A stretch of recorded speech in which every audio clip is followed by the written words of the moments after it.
What's up, Broncos country? Welcome back to the channel. So here to recap the Buffalo Bills at the Denver Broncos divisional game matchup, where we have a lot to unpack here.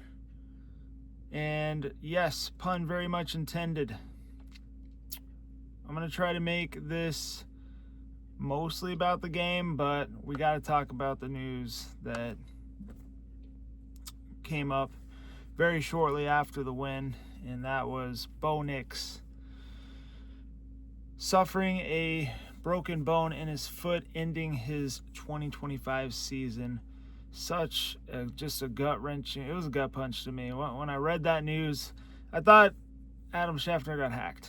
I was like, oh no, he got hacked. There's no way. He looked fine.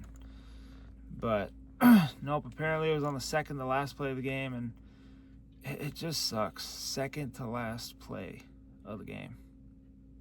Like, they were that close to getting Bo Nix out of there unscathed and ready for the AFC Championship. And he breaks a bone in his foot. So it's just a very unfortunate circumstance, but I don't want to dwell on that right now. This was a hell of a win against a team that I respect a lot. I mean, I feel for the Bills. I mean, Josh Allen, he was crying after the game. And same with some of the other guys in the Bills locker room. But they've been in this situation a lot, and it feels like they've come up short every time. Now, the reason I don't feel bad is because I didn't want them to beat the Broncos, obviously. I mean, I was rooting for them to beat the Chiefs one of those, couple times that they faced them. So he had his chances, but not today. Not today. Broncos, I was all in. And this was a hell of a game, though. And I hate being in these types of games as a fan. It's very stressful, but man, this felt super amazing after we got the victory. It was definitely a playoff classic. Just fortunately, the Bo Nix news, man, that really took the breath out of pretty much all Broncos country tonight. But let's talk about some the good and the bad and the ugly of this game. And the good, I got to start with the man himself, Bo Nix. Got his jersey on here, got his card over here. He proved himself. A lot of naysayers were saying that Bo is just, he's just a game manager. He can't go out, he can't beat good teams. Well, he's done that this year. So I don't know where people are getting that excuse from. And the fact that we lost Pat Bryant and Troy Franklin, two of Bo Nix's best weapons in this game, still ended up winning this game. Even without them, found ways to get it going. Cortland Sutton, he was pretty quiet most of the game until the fourth quarter. Then him and Bo really started to heat up. But it was more of the run game. I don't know. The run game is a little inconsistent in this one. I felt Bo was using his legs at the right times to get first downs. And he completed 26 passes for 279 yards, and he had 3 touchdowns. And then, 29 critical yards on the ground, I should say. He did have the one interception. He threw it right to the D-line, just put his hands up and got it. But, he put up the clutch touchdown drive at the end of the game, 55 seconds to Marvin Mims, which I knew that was too much time for Josh Allen. I had a feeling they were going to go down and kick a field goal. And that's what they did.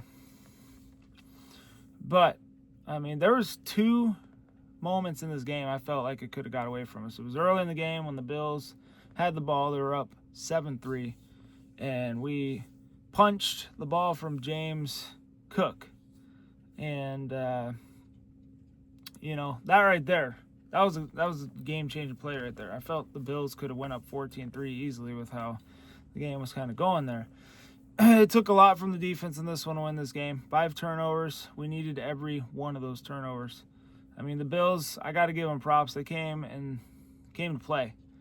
Okay, I didn't think it was going to be a type of an overtime game like this, especially with how banged up Josh Allen was and how just the entire Bills team was. But I got to give mad respect for how they played with the short week, altitude, and all the injuries. So, but yeah. And then really, I thought we had a shot to lose the game there in overtime when we had to punt the ball and gave the Bills the ball with next score wins the game. But our defense, again, got the clutch interception there, Jaquan McMillan. That's kind of controversial to some people. I've been seeing people who think that's a catch by Cooks, but I don't know. It didn't really look like he had clear possession, and then McMillan had ripped it from him without the ball touching the ground or anything. So, looked like an interception to me, but call me biased, whatever. The bad in this one, the defense, they bended and they definitely broke a couple times. James Cook, again, he had another monster game against us with, he had over 100 yards rushing. We did have the 5 takeaways, though, but we allowed 449 total yards, including 183 on the ground. And then time of possession, the Bills had 58 of time to Denver's 29-18. I mean, that was a thing I said that we could not afford in the preview for this one, but we somehow still got the victory, even with that. But it's got to be better. It's got to be better. We got to dominate the time of possession in this game coming up. But yeah, the ugly was the injuries. I mean, we lost Franklin in this game. We lost Brian. We lost Alex Forsythe.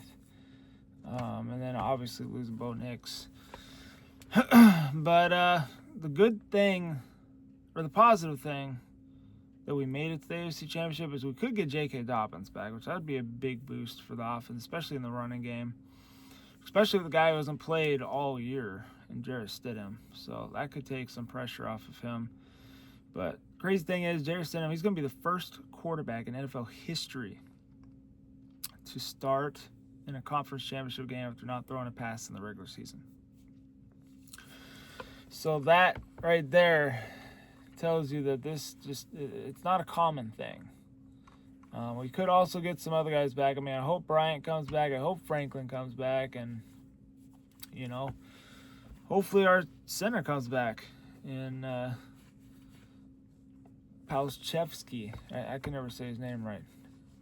But our starting center, that is. Josh Allen, he was 25-39 for 3 touchdowns, 2 interceptions, 283 yards. And then, as we said, Bo Nix, 26-46, 30 touchdowns and a pick with 279 yards passing. Both quarterbacks played pretty similar in this one. And they call Josh Allen Superman. So what does that make Bo Nix if they played pretty similar in this one? I mean, I'm super proud of Bo, man. I knew going in this game he was going to prove people wrong. I mean, I know what he's capable of, and we've been seeing this, what he can do. It just sucks. His season ends on this.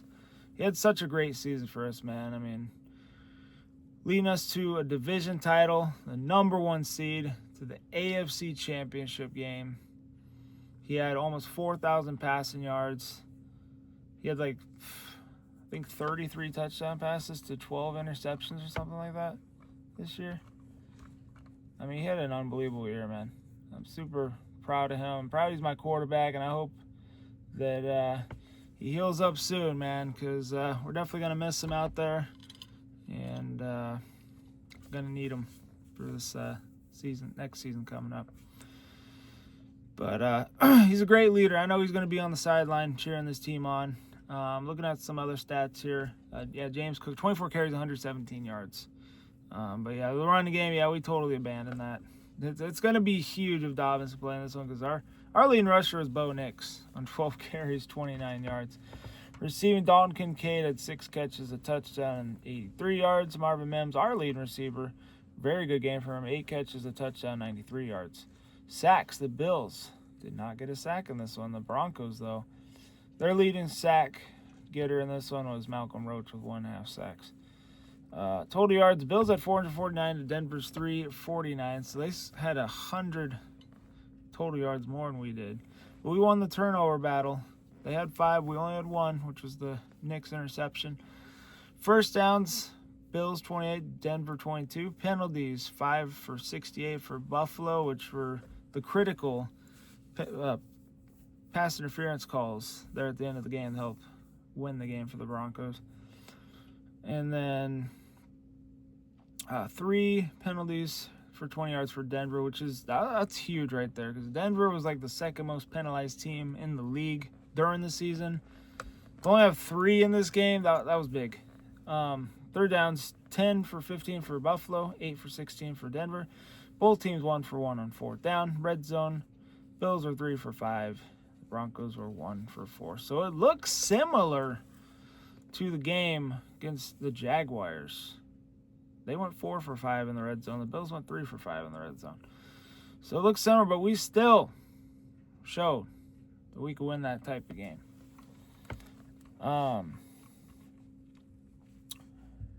Now, let's look at the rest of the player stats here. We'll go with Buffalo. Josh Allen had 12 carries for 66 yards rushing. This one, yeah, he had a couple big holes on a couple of his runs. And then we already talked about their leading receiver. Second leading receiver, Khalil Shakir with 7 catches, 75 yards. Ray Davis, 2 catches, 33 yards. Austin Knox, 3 catches, 22 yards. James Cook, 2 catches, 24 yards. Brandon Cooks, 2 catches, 20 yards. He had chances to have a couple big plays, just did not get them. Yeah, Josh Allen had fumbled 3 times in this game, lost 2 of them. Yeah, no, we got a strip sack on him, Nick Benito. A couple huge plays on him. And then the one right before half when we were up by 7. And I'm trying to think who stripped him. But I know Devon Key recovered. But yeah, that was huge right there. Just getting those off of Josh Allen. He's hard to take down, especially strip sacking him. Yeah, James Cook with the fumble. Alex Anderson had a fumble. But yeah, they lost 3 fumbles. They fumbled 5 times. They lost 3. Yeah, they recorded no sacks. And then we'll go to the Broncos side of things. So receivers, Cortland Sutton, 4 catches, 53 yards. He started to get that towards the 4th quarter in overtime, though. Jaleel McGoffin, 4 carries for 21 yards running, and then Harvey was 6 carries for 20 yards running. So, yeah, not the best. And then R.J. Harvey, 5 catches, 46 yards receiving, though. He was receiving the ball very well. Pat Bryant, 3 catches, 32 yards before he got hurt. So he's actually doing pretty good. Lil Jordan Humphries, 2 catches, 33 yards. Other than that, the only notable one was Frank Crum with the reception for a touchdown, 7 yards. That was crazy. That was awesome. Evan Ingram would catch 7 yards. I mean, it's not great for Evan Ingram. Hopefully he can have a good game with Stidham, because preseason, him and Stidham, they had a little chemistry going. So we'll see. Tyler Beatty, 1 catch, 7 yards. Bo Nix had a fumble, but he recovered in this one. I think that was when he handed off to Harvey, and yeah, it was a weird miscommunication play. We had 3 sacks on Josh Allen this one. We already talked about Roach, half a sack for Zach Allen, and Nick Benito with the sack. So you add those together, 1.5, and then yeah, Malcolm Roach had the 1.5 sacks. So yeah, it's 3 sacks right there. So we had 68 sacks going in this game. You add these 3 more, we're at 71 total on the season. P.J. Locke with an interception, Jaquan McMillan with the interception. That was a huge interception by P.J. Locke, because the Bills could have went down and scored a touchdown, possibly during that drive. And no, he cut over and he got the interception, so that was big. Lutz 4 for 4 in this one. Prater on the Bills, he was 3 for 3. They did not punt at all. There was no punting for the Buffalo Bills. Crawshaw actually had a decent day punting. He had 180 yards punting. And that's probably going to do it for me. Now, let's talk about Jarrett Stidham a little bit before we wrap it up here. So he started 4 games over his NFL career. He drafted in the 4th round, 133rd pick by the Patriots, 2019. He started twice for the Raiders, and he started 2 games for the Broncos. So this game, it's going to be the biggest start of his career. I mean, this is a huge moment to be put on. In his career, his stats, he's completed 59.4 of his passes with 1,422 yards passing, 8 touchdowns, 8 interceptions.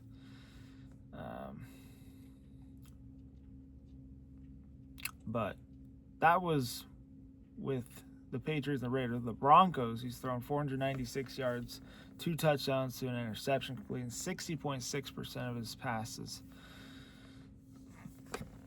And he did come in the end of the game this year when we played the Cowboys, but he did not attempt to pass. So it's going to be him, and the backup will be Sam Ehlinger for this one. So I got Stidham's back, man. I think we all should be riding behind Stidham. And something that I just thought about is if we for some reason end up playing the Pats. I remember seeing a dude that kind of looks like Jarrett Stidham a little bit come in after our starting quarterback went down. Took on the Pats on Sunday Night Football. Wasn't looking pretty, but he brought us back and won that darn game for us. So, not saying that that's going to repeat itself, but I'm just saying, man, you got to have some faith. I mean, Sean Payton's been hyping up Jarrett Stidham since the beginning of the season. He said he had a lot of faith in him. So, we'll see. And then Stidham said that he's ready. So, we just got to ride with him, man. I mean, we can't just give up. If we're going through a forest and you're trying to find your way out and you get right to the end, you're not going to just fold over and die, you know. We got to keep going. I mean, this team's special. We got to just believe in each other, and everybody's going to have to make a play in this game. I mean, it's not going to just be one guy. Jarrett Stidham really just needs to manage the game, you know. Don't, do anything crazy. Take care of the football. Hopefully J.K. Dobbins comes back and has a big game on the ground. That's right. Have y'all ever heard of, a dude named Nick Foles? Came in when their MVP caliber quarterback went down and led them all the way to the Super Bowl and won it for him. And he also beat who many consider the GOAT, Tom Brady. So, I mean, come on. It's like, got to keep the faith, man. I'm going to be riding till the wheels fall off, man. You know me. But, yeah, there's so many times in this game where I was kind of riding the waves of, I got to change the momentum in my, I don't know the word for it, but I don't know. When I was watching the game, when the Bills had momentum and we were screwing up, I was like, I got to change the hat. I was wearing this thing backwards sometimes. I was like, okay, I got to wear it back. And then the Broncos made a play. And there were sometimes I was wearing this thing, this hat, sideline hat. I had to flip it backwards. I had to wear it upside down like this. You know, I was superstitious, I guess. I don't know. But there were plays, and I think that kind of helped us win the game again. I don't know, probably not, but I'm going to be doing that stuff again come AFC Championship time. I'm going to try to swap the momentum with things that I'm doing while watching the game. But anyway, let me know your thoughts, Broncos country. This is such a crazy game. And glad to be part of it. Glad that we got the win. Definitely not going to forget this game ever. But at what cost, man? It really sucks that we lost Bo. But anyway, prayers up. I hope he gets better soon. Other than that, stay safe. Be good. Love you guys. Go Broncos. I'll see you guys with a preview video for the AFC Championship game. Probably Tuesday, maybe Wednesday, but probably Tuesday. And talk about who we will face in that game. Anyway, stay safe, y'all. Go Broncos. I'm out. Peace.